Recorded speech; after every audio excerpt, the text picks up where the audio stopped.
The FBI now says the driver in the truck attack in New Orleans acted alone when he used his pickup truck to drive down Bourbon Street past police and basically run over 14 people. He was later killed in a shootout with police. Authorities are also saying that this was an act of terrorism, and that is the basis on which they are investigating. First and foremost, let me be very clear about this point. This was an act of terrorism.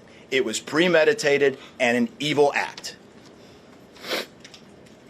This was obviously a critical incident, and with that, lots of information and tips come pouring in from law enforcement.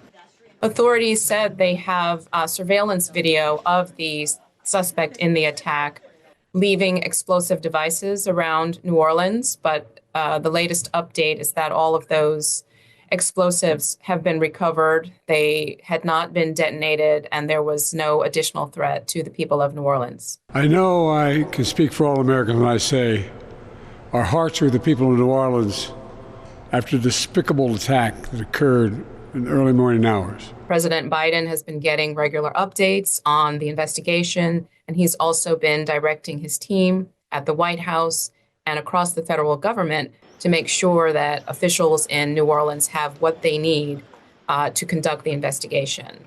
And the latest from the FBI is that more than 1,000 law enforcement officials are working this case. So early Thursday, authorities started cleaning up Bourbon Street with the goal of reopening it in time for the Sugar Bowl later in the afternoon. That game was supposed to kick off on New Year's Day. Of course, that didn't happen in light of the attack. But authorities now feel confident enough to go ahead with the game, which is another high security event that they're planning for. And they feel confident that there is no longer any type of imminent threat to the public who would be going to the game or who would be hanging out on Bourbon Street.